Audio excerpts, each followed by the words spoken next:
Okay, hello and a warm welcome to everyone joining us. I see some people are still logging in. It's great to see everybody joining us today for our webinar on data culture, where we'll be discussing navigating the challenges of data culture and how to cultivate change in an organisation. I'm Sophie. I'll be hosting today's session and making sure everything runs smoothly. Just before we get going with the main subject of our call today, I'd like to take us through some basic housekeeping just to make sure the session runs as smoothly as possible.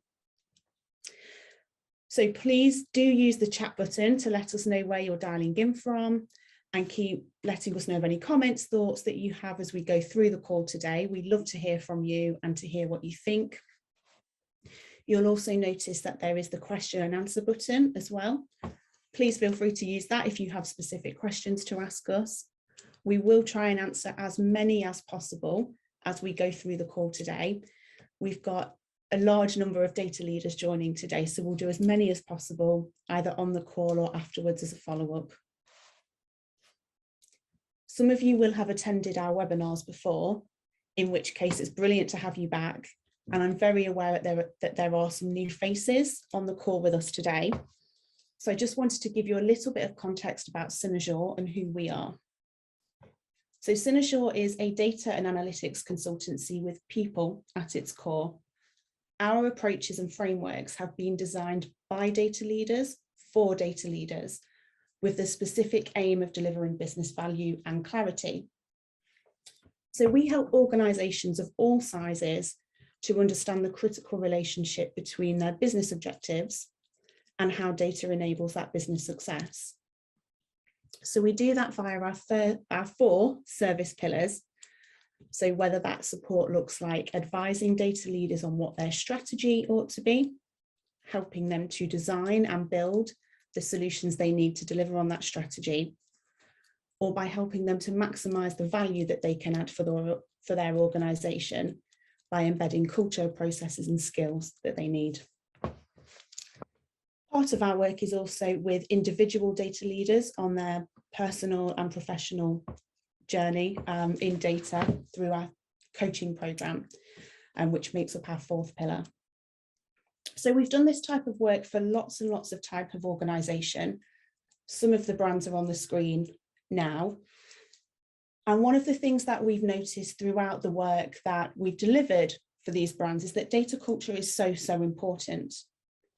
And most recently, we've been asked lots and lots of questions about data culture, how to get started, what does good look like, hence us doing our first ever webinar on the topic today. So that's us in a nutshell. Without any further ado, I'd love to introduce you to our brilliant panel for the day. And I'll talk a little bit about what we're covering too. So in a moment, I'll be handing over to Tim Connold, who is our Customer and Product Director here at Cynozure. He has a wide range of experience in digital and data transformation in retail, telecoms and financial services. He'll be talking us through why data culture is so important, what good looks like, and how your data culture can support your strategy. For the second part of today's call, we are immensely fortunate to have Kinnari Ladha joining us to share her real-world experience of implementing a strong data culture. Many of you may know Kinnari as one of 2023's top 20 women in data and tech, and for her data leadership roles at IAG Loyalty and TUI. And then finally, for the third part of our call, we'll hear from Jennifer Agnes, our US MD, who has 25 years experience in risk, data and business management in roles such as Group CDO. Jen will be sharing some frameworks that anybody can use to start thinking about data culture in their organisations. So let's kick off then with the first part. I'll hand over to you, Tim. Thank you. Thank you, Sophie. Very nice to meet you all. I'm just going to cover why data culture is a good thing. If you could move on to the next slide, that'd be great. So experimenters are typically organisations that are very agile in approach and focused on continual improvement, constant iterating and making things better and creating great outcomes and value. When organisations like Netflix build a new feature, for example, to drive retention of subscribers, which is obviously their big raison d'etre. They do this through heavy testing and use of data to track performance. Only when that feature is really properly robust, it's really impacting on the KPI, does it then release that to the rest of the world and a new recommendations algorithm or a new set of recommendations that you'll get on your screen, does it release it? And when this feature is then live, it's then monitored and tweaked to ensure that it's continually supporting your engagement, bringing you back to the service and enabling you to watch and enjoy the movies that you love. While it's doing that, it's monitoring, it's looking, it's testing, and it's continually improving. And I suppose that's the important thing. All these companies in the Experimenters Index are people who do that and adapt that and adopt that as part of their culture. Data is at the heart of everything they do. I suppose to answer the question, why is it a good data important? This graph really shows that there's a very strong correlation between companies that are experimenters and that have a good track record of using data throughout their process, throughout the business from the very start and as part of their DNA with the share price. So ultimately, having a good data culture will impact on your share price. Next slide, please. So a data culture refers to the organization's attitudes, its practices, its processes related to almost the value chain of data, and Jen's going to talk about this later on, how it collects that data, how it interprets that data, how it stores that data, how it analyzes that data, and then how it applies that data to achieve its goals. By having a strong data culture, organizations can make really informed, data-driven decisions rather than relying on gut feel or assumptions. And the more advanced companies use data in every meeting that they have. This can lead to better decisions, and it's based on actual evidence rather than just guessing as to what's going to come next. When an organization has a culture of data, it can effectively manage its performance. You're looking backwards, you're looking forwards, and you're looking for insight, and you're reacting and changing the course of direction of the organization based on that. So you can become more effective and efficient at managing your performance. A data culture can encourage innovation by providing employees with the tools and resources to explore and experiment. This ultimately leads to new ideas and help the organization stay ahead of its competitors. So again, very, very crucial. One that's very, very sort of close to my own heart is all about the better customer experience. Understanding your customer, understanding their needs, their preferences, analyzing their behaviors, and taking action off the back of that is absolutely crucial. And ultimately, for organizations that do this well, this can lead to more personalized products, services, and experiences that ultimately lead to increased customer satisfaction. And the final one, which I think a lot of organizations overlook, which I think is equally important, a data culture can promote transparency and accountability by making data more accessible to not just employees, but stakeholders and people who are part of that organization. And this helps build trust and credibility so that people are in the club and they're all on the same journey, heading in the same direction together and understanding why decisions are made in the first place. And these are things that we see, but this is backed up by external research. You can read this yourself. Forrester and McKinsey's both talk about improved profitability, improved efficiency, and improved revenue. So by having a good data culture, there is a bottom line benefit to the organization, which is going to drive all these things forward. Next slide, please. So before starting on your data journey and your data culture journey, more importantly, it's really important that you know where you are, because taking the first step is often the very hardest step to take, and people get very confused. They don't know where to go, especially when you're dealing with a very large organization. And taking that first step is often the thing that holds you back. When we think about data culture, we tend to think of it as a sliding scale like anything else, really. Unaware, which is the sort of most immature part of the sort of like sliding scale, all the way through localized, which is very much siloed, aspirational, I know I want to do this, I need to do this, recognized is starting to do this, starting to build it up, and then embedded when I talk about, for example, Netflix earlier on. this is embedded. It's in your job descriptions. You're recruited that way right from the start of joining the organisation, all the way through to every business decision, every meeting. There's data involved. People drive and use reports and do insight throughout everything that they do. A lot of organisations have sort of invested in technology and people over the sort of period of lockdown, and they're now moving into like, how do I exploit this? How do I really take this forward and get value from the data? And the data culture is often the next step on this journey, which normally would put them at a sort of 2 or 3 on this sliding scale. Looking at the poll, I mean, like that pretty much backs up where you guys are at. 3, you're starting to do it. Aspirational. It's great to see some people are in the 4 space. Unfortunately, we don't have any 5, but that's highly expected. So very reflective of what we're seeing in the industry at the moment. Next slide, please, Sophie. So this final slide before I hand over to Kinnari to sort of talk about her real world experience. But when we think about data culture, we think in terms of the whole wider strategy, and it has a crucial part to play as part of a wider strategy. And getting that sort of roadmap and getting it done at the right place to influence the right people along that journey is absolutely crucial. You need to know what use cases and what outcomes and what benefits you're going to drive for the business for your culture to drive that. You need to have a good way of accessing and interpreting and knowing who does what with the data, knowing who's capturing it, who's creating it, and who's curating it into something that can be used. You need to have the tools and technology in place to be enabled to, and the training around it so that people can actually start to make decisions on data. And you need to trust the data as well. There's no point creating basic visualizations if people start to pick them apart and discuss the different interpretations of what they mean. So I suppose my key point on this slide is that data culture is absolutely crucial, but it's crucial as part of a wider data strategy. And make sure you're doing it in the right order with the right things in place. Don't try and run too quickly. Make sure you've got some of the basics in place before you start encouraging people to use data and data in the right way. Make sure you're going and chasing after the right value prioritizations that the organization can take advantage of so that you can build that culture over time.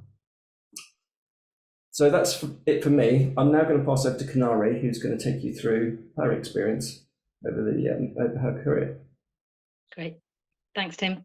Hello, everyone. So today I'm going to share my journey on how I went about to change the culture to be more data focused on IG loyalty. Next slide. So a bit about me. So I'm a bit of a numbers geek. I love maths when I was at school. And so I went on to study it further at university.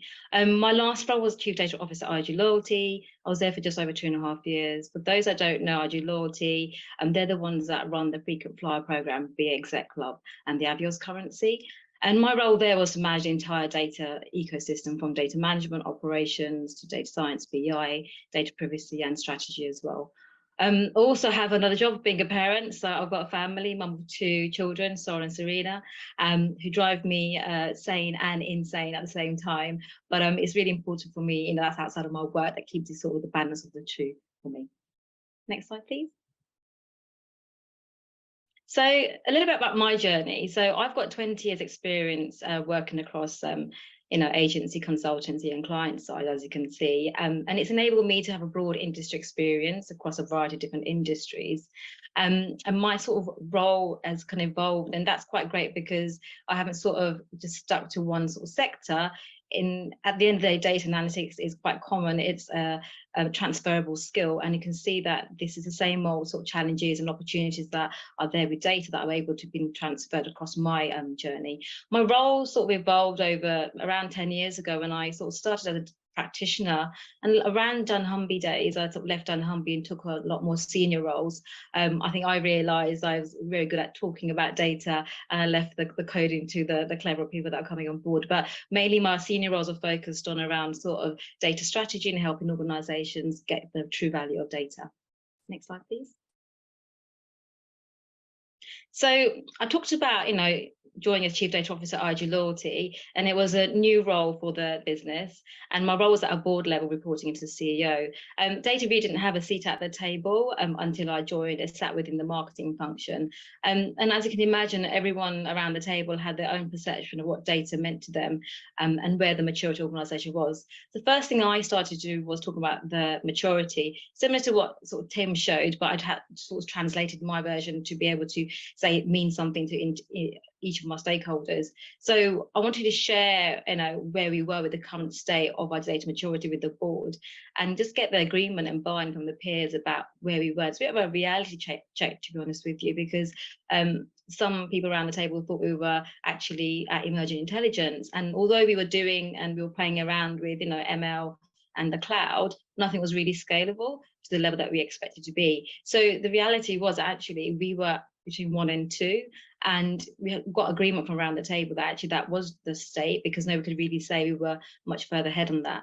This, for me, acted like a good baseline to show where we were, and as a good measure for me to understand what we're going to go on to achieve. But I think it was the first time at that level someone had actually explained where we were, and I didn't really get any significant challenges back, because most of the people around the table were in agreement, but they questioned why we weren't at, for example, 4 and 5. You could see there were some stepping stones to get there, and one of the key things for us was laying the core foundations. Next slide, please.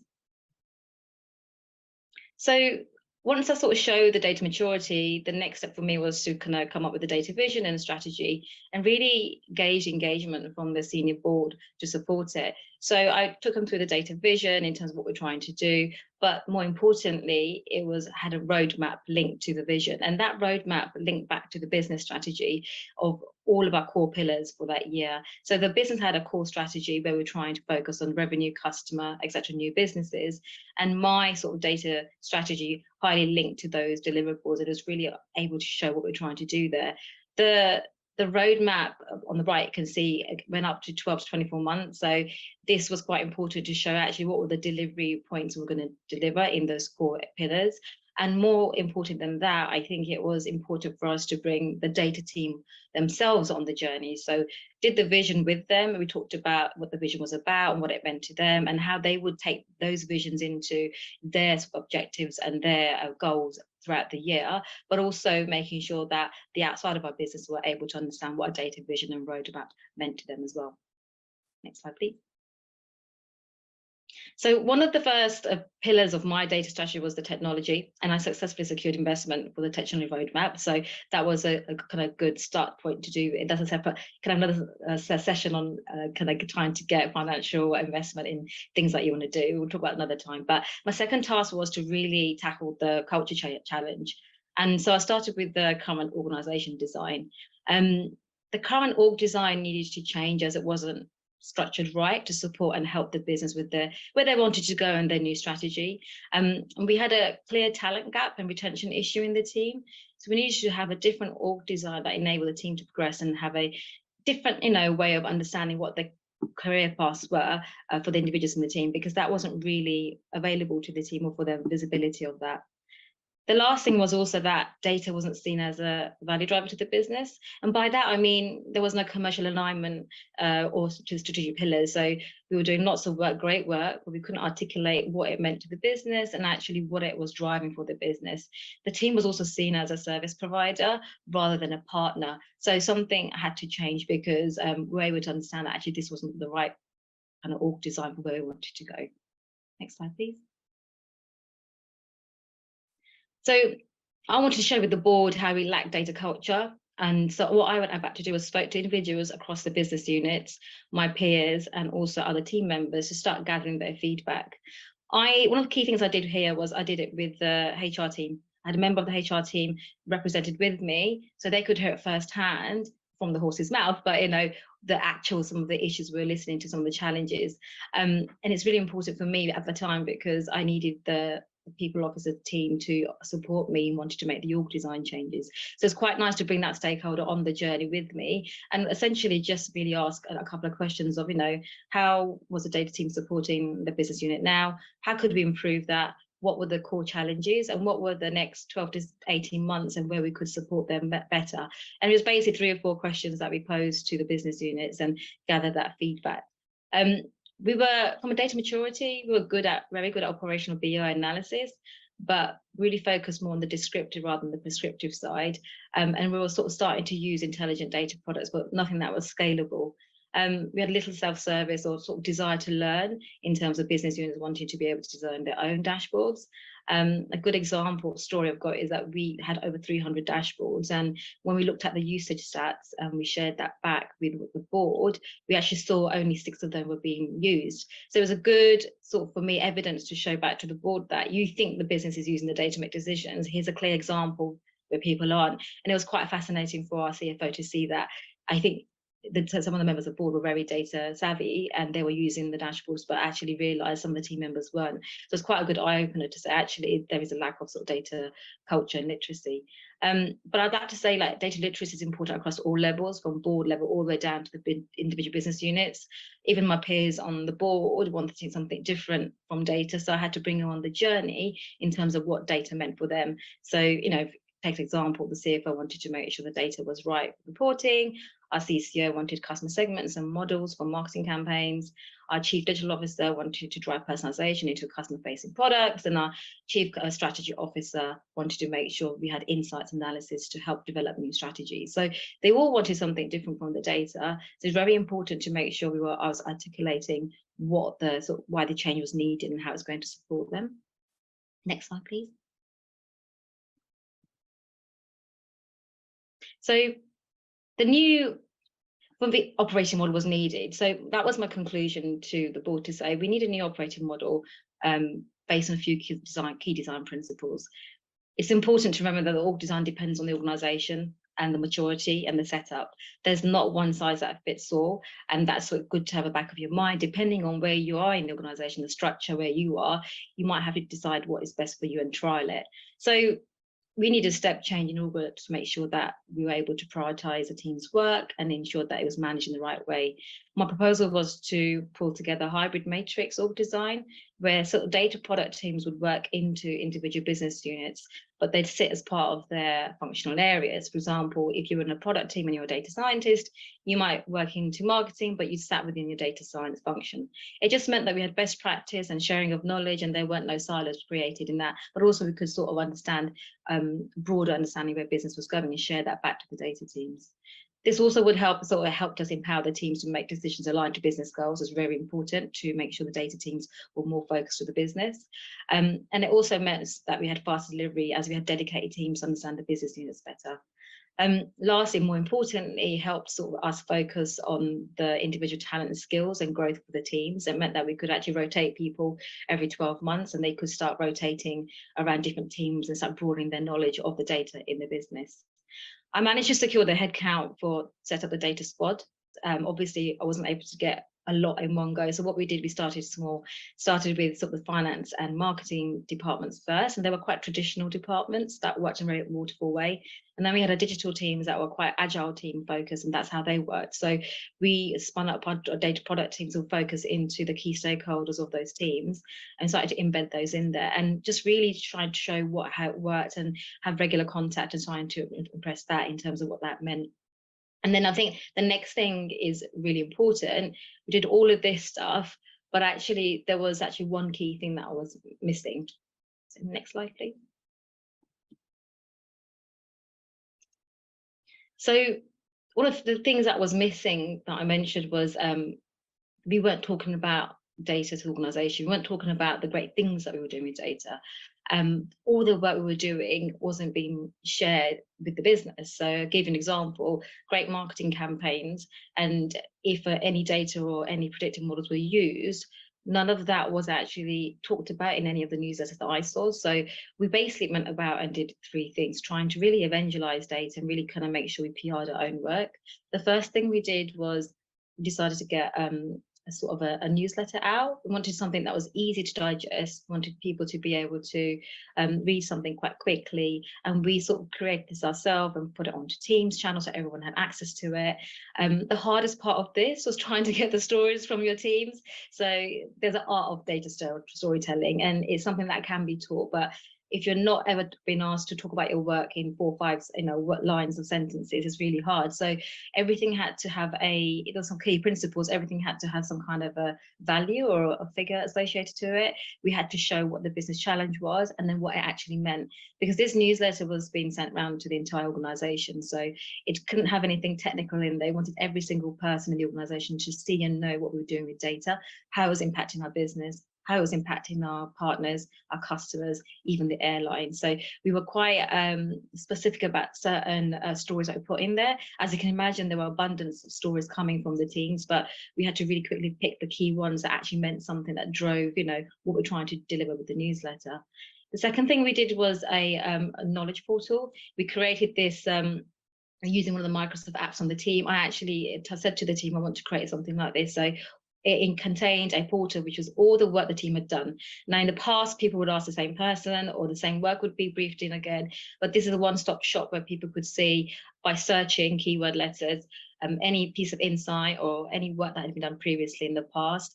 It was also able to everyone in the organization had access to it. It wasn't no longer about who you knew in the data team. So this was really good because it actually brought the business closer to the work that we did, and also showed people how to access dashboards, and more importantly, who's who in the team. We were quite a big team by this point, and there were 6 different functional areas. So, and a lot of the people, half the team had been there quite a long time, and then we put quite a few new resources in the team. So the team was changing, and it was no longer about who you knew because the team structure was changing. There were new people. But this helped understand who was in the team and who to go to and who your point of contact was as well. And the last thing was about sharing our data strategy. So I shared with you that we had a data strategy and we had a vision and a roadmap, but it was useless if I wasn't able to share that with the business. So me and my sort of senior leadership team took our time and we shared it back to the business. So we took time with each business unit and came into their team meetings and talked about the data strategy and the roadmap. And we made sure that we pulled out the key benefits for that individual department. I mentioned to you earlier, every business unit wanted something different from the data. So we made sure that we highly articulated what that would mean for that particular business unit and what benefits they would sort of achieve from us kind of pulling this together. It brought them closer to what we were doing, and then it made them a bit more engaged, and they were much more aware of what we were doing on that side. Next slide, please. So I did all these things, and what did it really make a difference? So let me start by saying that changing the culture in an organization where sort of data isn't seen as a partner, and it's maybe a traditional centralized function or sort of an afterthought or a service provider, is hard to do. But it can be done. It's just that you have to think about which way you want to approach from it.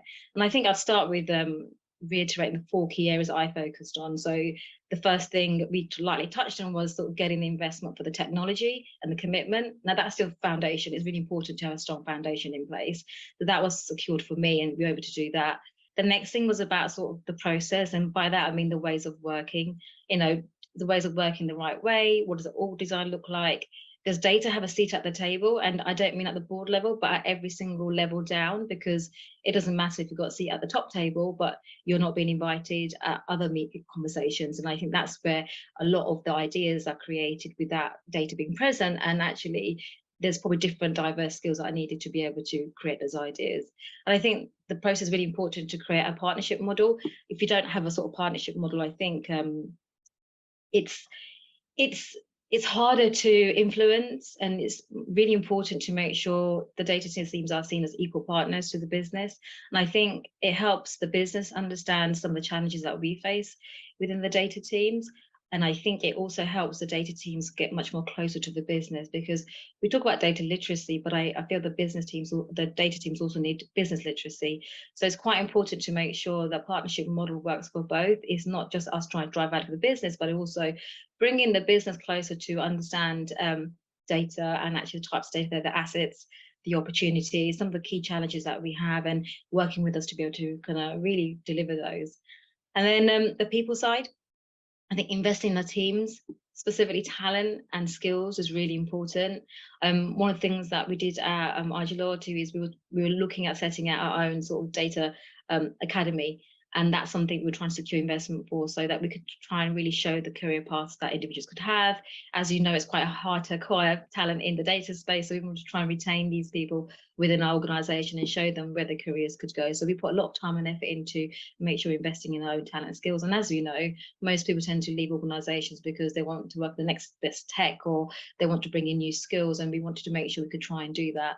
And the last and most important thing is showing the value of data. What is it driven for the business in terms of revenue, customer, cost efficiency? I think it's really important to show that value back in terms of what data is driving, because it's important to keep showing that message. You can see the achievements speak for themselves there, but I think one of the biggest things for me on there was really how we grew the team. We brought in new skills, but also the satisfaction of the team. We managed to really increase that from where we were working. So the org structure wasn't right, and you could feel that in the team, the data team's feedback. And then once this change happened, our sort of OHI scores was a significant uplift, and that was quite a big sort of tick box for me to show. And obviously we presented this back, but sometimes those you can't gauge that, and it's good to kind of gauge the feedback and the sentiment from your own teams. Yeah, that was quite a sort of thread, but yeah, thank you for listening to me and my journey today. Hopefully that's provided with you some ideas and insight to help you navigate challenges that you're facing in your organisation. I'm now going to pass over to Jen, who's going to talk about how to actually build a data culture and where do you start. That's awesome. Kinnari, I might, if it's okay with you, because you've had so many comments and questions about your experience, just put a couple of them to you before we move on, because I think it's the apt moment to do it. I'm just going to pick a couple at random. One that is really interesting is, can you remember what platforms you used for your portal? There's a couple of people who say they've been trying to do something quite similar in their organisation, but haven't found anything that suits their needs.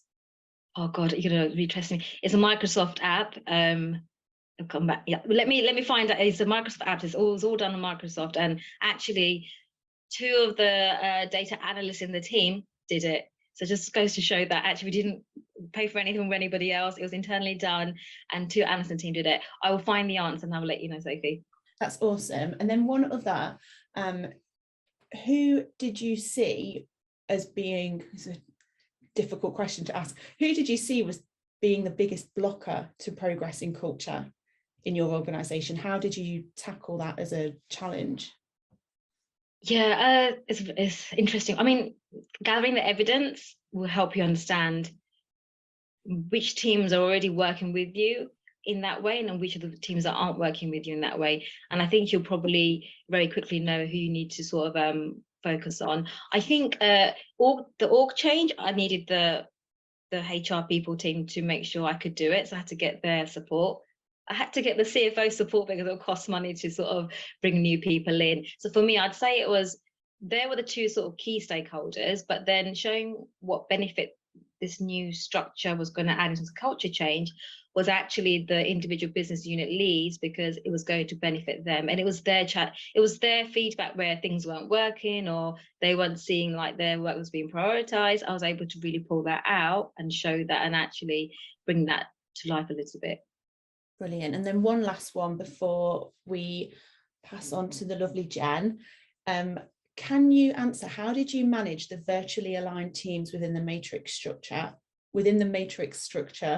And how did you ensure that communication between those teams was at the right levels? Yeah, so we were transitioning to Agile. So first and foremost, we had sort of tools to do that. And so we really started to move all of the teams' work into sort of Jira, and we sort of took the Kanban approach. Once we were able to get the teams to start showing their work, we were tracking the metrics as well. So we could start seeing like the throughput rate, we could see who was working on what. We actually started gathering our own data. So that helped us to show back to the business units we were working with. They had access to that as well. So none of this was hidden, by the way. The business units could see our Jira boards. They could see if I'd asked for a piece of work or where it was along the delivery journey. There had to be cadences set up. We had to have sort of weekly meetings. We had to have sort of daily meetings, and they had to decide who would be there. So not everyone all the time would be there, but they decided to sort of pick key people. So with the federated teams, the hybrid teams had meetings with the business units, but we also had team meetings. So they would come back and feed back to the wider data team about some of the things they were focusing on. And it was test and learn. I'm not saying we got it right first time. Some were great and some weren't. So we were both working, and we were quite open to say, look, we're going to try this. You have to tell us what works and doesn't work. And we sort of did a retro after every 4 weeks to make sure, right, let's see what worked and what didn't. And when I'd got people come up to me from saying, this really works, Kinnari, this setup is great, you know, it was really nice. It was really humbling to hear that when people actually take the time to say that. So I think the retros really helped to really fix anything that wasn't working. That's awesome. Thank you so much. I know that we could ask you probably over 100 questions, which we might not have time for today, but keep them coming in the question and answer button function that's on your Zoom console. And I think for now, let's go to the third part of our session today, which is Jennifer Agnes sharing some frameworks around how organizations can start thinking about data culture. Thanks so much, Kinnari. Yeah, Kinnari, before you turn your mic off though, Kinnari, I actually do have a question as well. So let me just keep on the, because it does lead into what we're going to talk about. And that is really about communication. And did you do that all by yourself, or did you recruit people from your team or beyond your team, or different, how did you go about actually the communication aspect of it? Could you just share a couple of words of wisdom on that? Because from what you've done here is pretty spectacular, and I'd just like to hear your, and then I'll go into our frameworks after that, but yeah. And no, I couldn't do all of it by myself. There's far too many people to talk to. So I obviously would speak to my peers at my level, but then I got my senior leadership team to start doing that communication and basically telling them what they should be doing, talking about, and how they should be going to and I wanted them to go, and maybe I'd be the segue to opening up that conversation, and then I'd let them take over, because you need that introduction. But like I mentioned, there's an art of storytelling, and I sort of very, very quickly realized that if you haven't, you've never been asked to explain the work you've done and what value it's had, it's quite hard to tell a story. And maybe because my background, working consultancy side, is sort of drummed into to tell a story. And so that we made sure that the entire team went on a data storytelling course. Like, start talking about the great work you're doing, and this is how you do it. And it actually really helped the teams to start thinking about their own stories. And they realized actually, you might be just, you might be a data engineer and just a data, no, you're not. Imagine the KPIs you can show and what you're driving for, and they're the core foundations. So for me, it was trying to teach every single person in the team to start doing that communication. It wasn't just my responsibility. We built it into the objectives to say, you're going to start evangelizing data, start bringing stakeholders on that journey. So I think you have to share the work and share the love. Yep. I love it. And that's what we're going to talk about. I think with the stories you've just gone through with us really does highlight the need for that, these parts to change the culture. It's not one single thing, but let me get into it. I will, let me fast forward to the next page here. My role here is really to sort of bring us to the conversation about what our approach is to building a clear and resilient data culture. So, and all of this, you're sort of, I'm taking what Tim said and what Kinnari said, and maybe you'll hear pieces of it. I'm sure you will hear pieces of it, because I heard tons of pieces of this in the conversations we just heard. And this is sort of a way to frame it so that we can sort of walk away with something useful at the end of the webinar. So in any enterprise, right, with a robust data culture, each person knows the criticality of her or his or their role and how it relates to the data value chain, and they perform it regularly. And this is key and is actually the first step in developing a self-sustaining data culture. We use this framework to describe the data value chain in terms of 3 primary activities: data capture, data enrichment and enhancement, and data value realization. And the descriptions in the purple boxes below are basically, in short, all of the requisite data management and quality activities that enable the data to move with integrity to the data consumer to realize value. And it covers things that you'll all know: data entry, source systems, transformations, quality controls, all the way through to analysis and use. But what I really want to focus on here are these 6 personas that are at the bottom. And these 6 personas are heavily involved in the data value chain, and they'll help you to create a clear data culture by fulfilling each of their roles. But before I list them off and define them, it's important to know that you can hold more than one of these personas at any given time. So for example, if you're an underwriter in a commercial finance business, you are probably a data consumer, because you would be using data created by someone else or a system to present your investment proposal. But you may also be a data provider because the investment proposal that you created, you may share with your portfolio manager, your finance team, or even a regulator. The point is, you can find these personas in every corner of your organization. And the hard part is making sure that the people playing these roles behave accordingly so as not to undermine the integrity of or have a negative impact on the data value chain. So onto the personas. A data visionary is someone who really gets it. And again, we heard a lot of this from Kinnari's just description of how she was able to transform the company she was at. A data visionary is someone who really gets it and encourages those around him or her to embrace the ideas about the impact good data will have on delivering not only business objectives, but also on shaping the future of the enterprise. As the image shows, they can be found anywhere along the data value chain, like a data steward. This person, and I'm sure you know them, they care deeply about data quality and the need to ensure great data management and data quality processes permeate the entire data supply chain.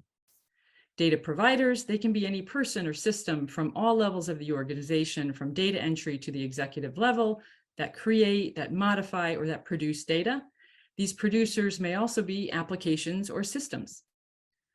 A data owner is usually a business resource that has a responsibility for the functionality and use of the data, usually at the domain level, and they have a stake in ensuring that the data is properly defined and used throughout the enterprise. Data owners are generally leaders or managers of a particular function, a domain, or business. We have data professionals, that's like people like me and you and most of us on this call here, and our extended network of data experts across the organization. And of course, the data consumer, simply put, is any data user that receives data outputs for business or technical needs. So this is another poll we're going to launch. I'd like you to identify sort of the role or the persona you particularly identify with. And again, keeping in mind, you can have more than one, but right now, who do you think you are? And while you're answering this, I'll pull out a little bit more to think about, and maybe you can take away is what persona does your manager take on? How about your sales colleague? How about your HR business partner? Where do they sit in these personas? Because it'll help you start to identify, again, like Kinnari and Tim were saying, how to communicate, what's going to change their minds, what hooks are you going to talk to them about, how are they going to care about data? And this will help you establish how to communicate with them. So we'll let that run for a sec. Oh, we have, let's see, combination of all of these. Oh, I like that one. Okay, but the biggest one is we have some visionaries. So very interesting results. Thank you for that. Let's keep going. So again, this persona-based framework is really just a useful tool. It's a way to think about things as you start to shape how you're going to approach your culture. And it's really critical to know those personas and know how to speak with them. Let me move on. So in addition to the 6 personas framework on the prior slide, you need to also have a clear approach to driving the change you're seeking with respect to data behaviors in your enterprise. So clear, you've probably been wondering, is it capitalized like 4 times in this deck, and we didn't tell you what it meant, but here we are. Clear stands for communicate, lead, educate, act, and relate. And what is very clear and was brought to life by Kinnari's experience and explanations of her work is that it is not just one single activity, one role, one email, one training class that will create a sustainable change. Hiring a CDO on a Tuesday doesn't make your data great by Thursday, even though some less data literate business leaders believe it might. Nor does it buying a tool or using ChatGPT or learning Python. None of these things will individually bring about lasting culture change. So a holistic approach is what's required to actually sustain a good data culture. So let me say just a little bit about each aspect of our clear framework. In communicate, and we do start with communicate, and it's why I asked the question to Kinnari, it is the most important thing you can be doing. This is where you want to create a tailored plan to take your company on the data journey with you. It should be designed and relatable by persona and audience level to help enhance your colleagues' understanding of the value data can bring to your enterprise. In lead, This is where you set the tone. You are the vision and voice for change to influence all levels of the organization. And educate. This is where you create a love of learning mindset. That improves the integrity with formal and informal training, ultimately resulting, and again, I'm hearing the words that Kinnari mentioned about retention, right? And customer satisfaction, but it ultimately results in not only better data, but better job satisfaction, higher engagement, employee retention, and customer sat. In ACT, this is where you get to prove the value, and I would say showcase even the smallest wins. Everybody has a story to tell, and figure out how to tell that story and prove and show the value that you are solving business problems with your expertise in data. And finally, kind of the wrapper on this, relate. This is where you clarify your team's remit and the roles and elevate the data team's stature and its well-deserved respect. It's fundamentally about building a data excellence community within your enterprise to further embed the right data related behaviors, develop new ideas, enhance relationships across the business, and really perpetuate the DNA needed for self-sustaining data culture. And all of these, again, must be used together in order to affect a cultural change and become data guided across your organization. So wondering where to start, and we talked about that at the beginning as well, but here's some specific actions you can think about and take home. Cynozure can actually help you create this clear data-guided culture with our expertise, starting with our data culture audit and maturity assessment. We use our expertise in assessing the current state of your data culture in order to show you where you and your organization stand vis-a-vis that clear framework. The output of this assessment helps us and you to design the holistic program to begin to fill those gaps that are found during that process. And we have teams that will help you to manage the program and to ensure it's delivered as planned, along with, and again, Kinnari, thank you. Your last page talked about the metrics to measure that your programs are success and that overall your data strategy is gaining traction and the culture is starting to transform the way people behave in your organization. So in addition to the clear audit and assessment, as I described how to go about that on the last page, we have a host of other services and products that can be used to begin to close those gaps identified in that assessment. This is an overview of the actual products and services our teams have delivered to our clients. Greenpeace, Penguin Random House, I think all of the ones that Sophie mentioned early on our first screen. In each of the clear categories, we offer specific deliverables that will help you to achieve a data-guided culture. And they can be individual things here. You may have done some of these already. You may have done none of them, but we can talk through these at length. We won't do that today, but I'll run through a couple of the key points here.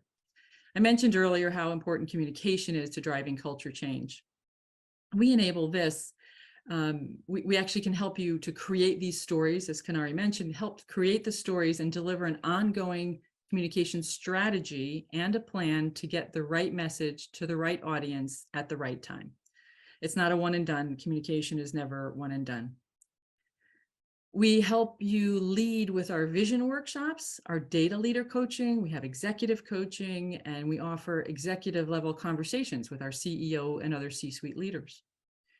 We can help educate, starting with a needs assessment to understand the cultural gaps and then design and deliver bespoke solutions to level up your learnings. In ACT, we help by doing through product management, proofs of concept, agile delivery, and coaching.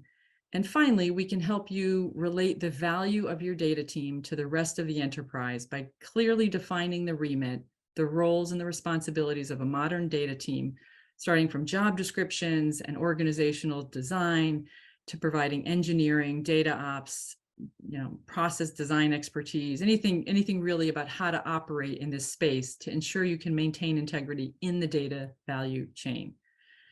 The best place to start is, like I said at the start, is picking one of these, products and working through that, buying something off the shelf if that's your preference. But these are the kinds of content that you need to be thinking about, sort of in a 360 degrees here of how to make the transformation and get your cultivate sort of a culture, if you will, of data guided behaviors. So can I just say something as well to those listening on the call, that it's really important that you think about working with experts in this field. You're not on your own, like because I suppose my background comes from consultancy side. I would also provide these services to clients as well. So I think that anyone that's on the call, that's most of you are data leaders, you can, you know, get the expertise to help you on these journey. You're not on your own. Lean on the experts who can do this best. They've got experience on working in different sectors. They know the best in class. Just like any other department would lean on experts, that the marketing department would work with a media agency or they work with a marketing agency. This is for us from a data perspective. We would lean on the data experts to help us execute our strategy. So I think it's quite good to see how, you know, Cynozure can help you deliver things. You're not on your own. Work with the experts to deliver with this. It's a really good point to make, Jen. I think sometimes we forget that. I think we're on our own in this, like, you know, big massive pool trying to swim, keeping our head above water. Yeah, that's such a good point. And it's kind of why we also host these webinars, is to let people know you're not alone. This is not easy stuff to do. It's not a quick fix. It takes a village, as some people say. So that's a great point. And, you know, whether it's Cynozure or other, you know, favorite consultancy, I suppose, we would love it if people wanted to work with us.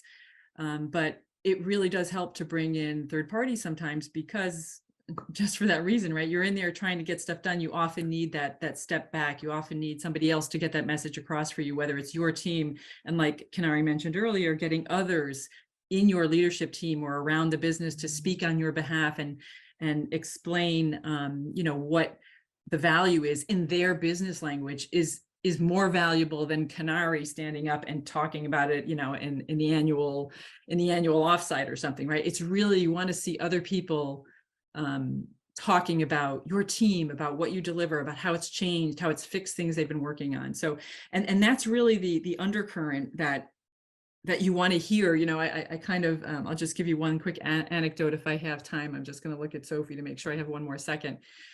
One of the anecdotes I have is, I remember when I was at GE and I took on the first data team that we had there, trying to get our regulatory and financial data, risk data right.